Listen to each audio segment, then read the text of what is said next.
درود بینندگان عزیز، سوالات توجیکستان و جهان را از رادیو آزادی پای میگیریم. امروز چهارشنبه 6 اکتبر است و توجه کنید به سرخط موضوعهای برنامه. تا 3 سال زندان، توجیکستان جزا برای تعلیم غیر قانونی دینی را در کشور سخت‌تر کرد. اگنتین بوریزا با کروپسیا میگوید شخصی که زمان بارش و خوری متهم بود به وظیفه رهبری کننده پیشبری شده است. شهرداری کلوب این ادعا را نمیپذیرد. ما تعیین کردیم، پیشنهاد کردیم، انتخاب مردم و وکیلا میکنند. و صحبت خواهیم داشت با هنرمند شناخته توجیک مرودبک نصرالدینوف که امروز 70 سالش شد. برخی رسانه‌ها از زد و خورد شدید میان نیروهای جبهه مقاومت ملی و گروه طالبان خبر میدهند. شبکه افغانستان اینترنشنال از قبل منابعش گفت درگیری سخت شب گذشته در دهه زمانکوری نویه انوبه رخ داده است. زد و خورد 2 ساعت دوام کرده. درباره تلفات احتمالی خبری دقیق نیست. تا حال جبهه مقاومت ملی و گروه طالبان در این باره رسما خبر ندادند. طالبان ماه اوگوست شهر کابل را بدون جنگ تصرف کرده حکومت خود را اعلان نمود. این گروه ادعا دارد که همه قلمرو افغانستان زیر نظارت آنهاست. اما جبهه مقاومت تحت رهبری احمد مسعود میگوید طالبان تا حال دره پنشیر را به دست نآوردند. در همین حال سربازان پایگاه نظامی 201 روسیه برای شرکت در تمرین‌های گسترده نظامی در مشگاه‌های تاجیکستان نزدیک در مرز افغانستان مستقر شدند. قانونگذاران تاجیکستان برای تعلیم دینی توسط اینترنت جزای سخت‌تر جاری کردند. من بعد به چنین افراد تا 3 سال زندان تهدید می‌کند. نصرتالله میرزویف معاون رئیس کمیته دولتی امنیت ملی در جلسه امروز پارلمانی گفت دوام 2 سال گذشته و 9 ماه سال جاری بیش از 1800 مورد تعلیم غیرقانونی دینی را با شرکت هزارها نفر آشکار نمودند. میان آنها امام خطیبان، روحانیان غیررسمی و آموزگاران و دانشجویان هم بودند. علیشیر ظریفی و نگاره فضل‌الدین گزارش می‌دهند. وکیلان محترم، وکیلان مجلس نمایندگان تاجیکستان با تغییر علاوه به کدکس جنایی کشور مجازات برای تعلیم غیرقانونی دینی را سنگین نمودند. قبلا افرادی که به چنین عمل دست می‌زدند تنها با پرداخت جریمه از جوابگاری آزاد می‌شدند.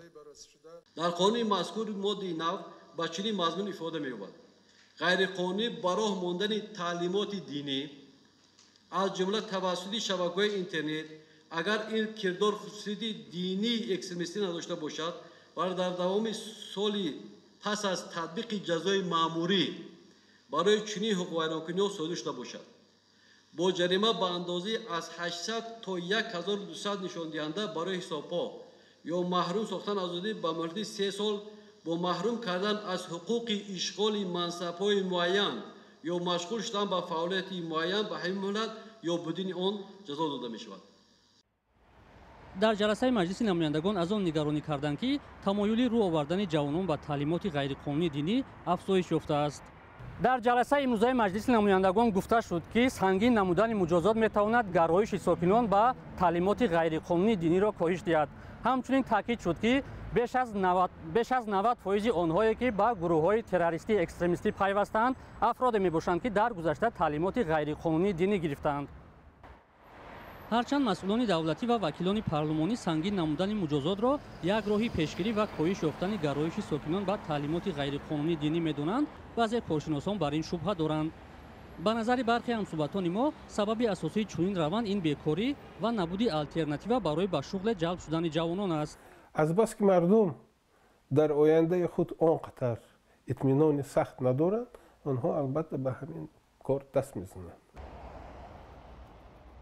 در تاجیکستان 3 سال این جانب تعلیم دینی در مسجد و نزد روحانیان محله منع شده، چون این امکانیت تنها در نزد مؤسسه‌های دولتی امکان پذیر است. طبق اطلاع رسمی دوام سالهای 2019-2020 و 9 ماه اول سال جاری 1833 حالت تعلیمات غیرقانونی دینی آشکار شده است. حالا میرویم به جنوبی توجیکستان که در آنجا تعیین یک مقامدار به وظیفه رهبری کننده بحث برانگیز شده است. اژانسی ضد کروپسیا میگوید نفری که حالا رئیس جماعت کلوب تعیین گردیده است در گذشته در همین وظیفه کار میکرد و برای قانونشکنی هایش مجازات هم شده است، ولی شهرداری و خود منصبدار به این ادعا راضی نیستند و تعیین شدن به وظیفه را درست میشمرند. تفصیلات در گزارش محمود جان رحمتزاده. агентии назорати давлатии молиявӣ ва мубориза бо коррупсияи ҷумҳурии тоҷикистон дар минтақаи Кулоб мегӯяд ба вазифаи раиси ҷамоати деҳоти Кулоб шахсе таъин шудааст ки доғи ришвахорӣ дорад.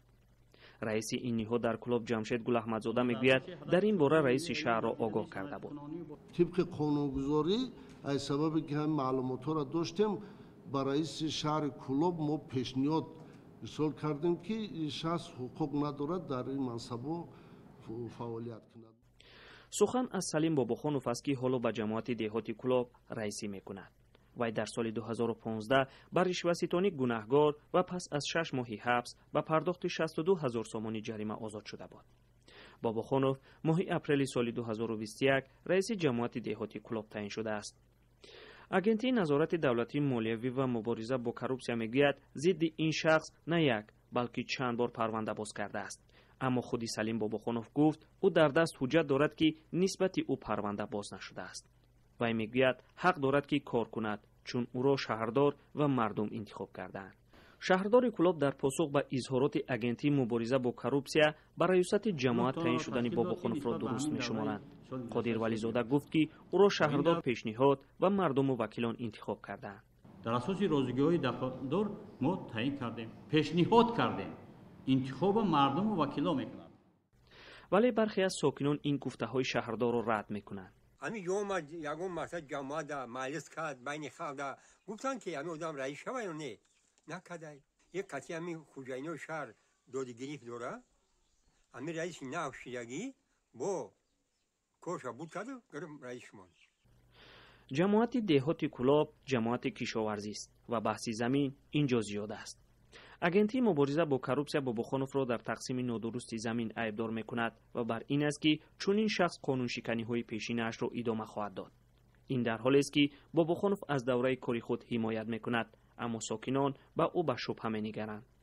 маҳмуҷон раҳматзода, озодӣ, Кулоб.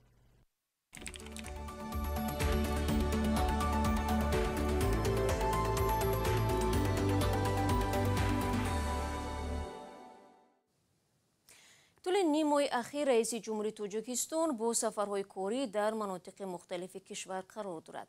او علاقه از رشت و ولایت مختار کوهستان بدخشان دیدن کرد. تا دیروز در ختلان بود و فردا باید به سوق رود. مقامات هدف سفر او را بازگشایی کارخانه و مؤسسه‌های نو و آشنایی با وضع زندگی مردم مینامند. ولی تحقیقات روزنامه‌نگاری در بعضی ناحیه‌ها اثبات کرد که نه همه کارخانه و انشاءات بعد رسما گشوده شدن فعال هستند و برعکس گفته مقامات در آنها تعداد ناچیز کارگران به کار جلب گردیدند. گزارش تحقیقاتی از همکاران ما را طاهری سفر تقدیم می‌کند.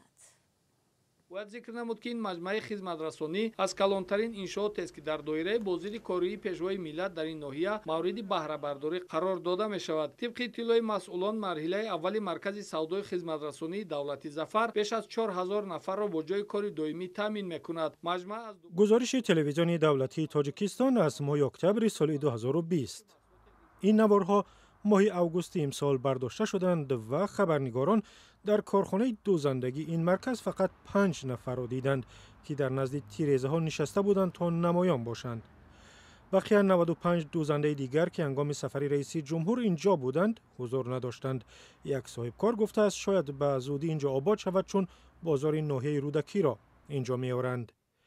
در وحدت در کنار ناحیه رودکی نیز عین انشاءات ها هستند که با حضور رئیس جمهور باز شدند. یکی از آنها کارخانه دوزندگی است که شرکتی یاقوت 2000 سال 2014 در مرکز شهر باز کرد.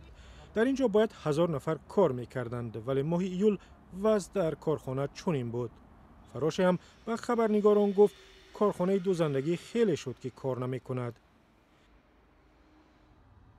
در این کارخانه دوزندگی در ناحیه حصار که سال 2014 با حضور پرزیدنت باز کردند باید 1.5 هزار نفر با جای کار تامین می‌شد.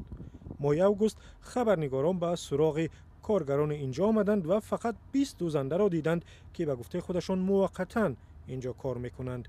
دیگر تالارهای مرکز چشم برای اجاره نشینند. در این گرمخانه در ناحیه وحدت باید تا حال بیش از 350 نفر به کشت و کار و پرورش سبزیجات مشغول می شدند. گرمخانه را سال 2015 به استفاده دادند و رئیس جمهور را نیز برای افتتاح آن دعوت کردند. رئیس جمهور با بانوان کشاورز هم صحبت داشت.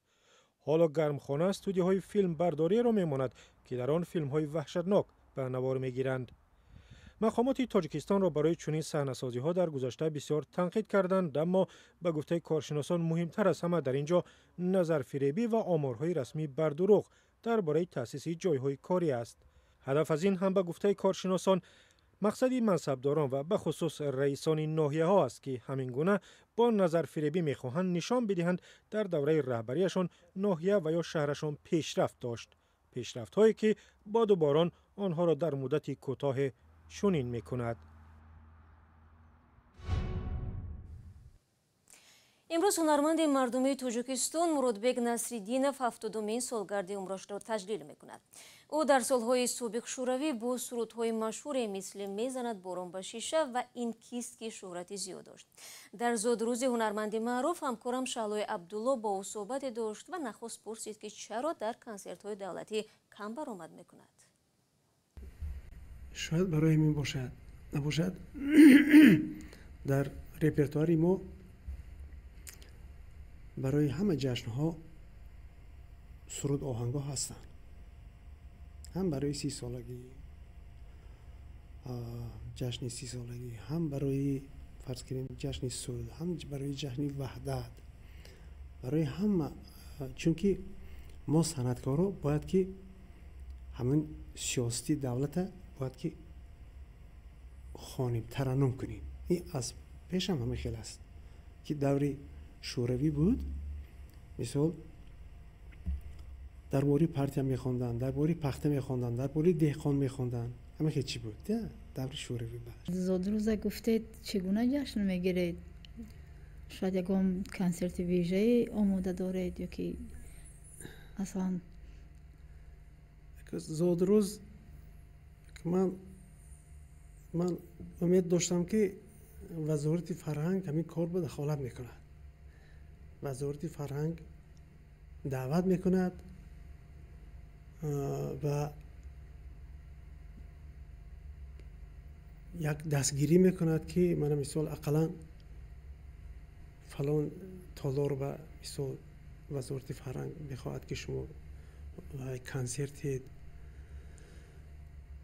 همین چی اشاره نشد اگه منم ناز نمیبینم خیلی رفته التماس کردن برای اینکه اینجا من خدمت میکنم، من آهنگ ایجاد میکنم، کنسرت من میتیم، باید که اینا من التماس کنن، نه من رفته وزارت فرهنگ التماس کنم. بینندگان عزیز، مصاحبه با مرودبек Насриддинов با همین زودی ها در وبسایت رادیو زودی گذاشته می شود. یک حامی معروف حقوق بشر در روسیه گفت که به دست همکاران او بسته کلان ثبت‌های ویدیویی حالت‌های شکنجه و اذیت، تجاوز به ناموس و دیگر نوع‌های بدرفتاری نسبت زندانیان و بازداشت‌شده‌ها رسیده است که از جانب اگنت یا عاملان FSB و خدمات زندان‌های روسیه انجام می‌شدند. ولادیمیر اسیچکین، مؤسس پایگاه گولاگونت، روز 4 اکتبر در فیسبوک نوشت که این ویدیوها دلیل آن است که خادمان حفظ قانون از روی شکنجه و اذیت زندانی‌ها آنها را مجبور می‌کنند که با مقامات همکاری کرده از بالای همدیگر خبرکشی کنند. مقامات رسمی به اتهامات اسیچکین هنوز واکنش نکردند. در 40 گیگابایت ویدیو ثبت حالت‌های بدرفتاری و شکنجه زندانی‌های محبس‌های ولایت‌های ولادیمیر، ساراتوف و ایرکوتسک در سال‌های 2018 تا 2020 حفظ شدند. 15 دقیقه که در اختیار داشتیم به پایان میرسد. سپاس از یکایک شما بینندگان عزیز که تا این لحظه ها با ما بودید. فراموش نکنید که فردا شما را با خبرهای نو در سرخط رویدادها منتظر خواهم بود. خود را احتیاط کنید و خدا نگهدارتان.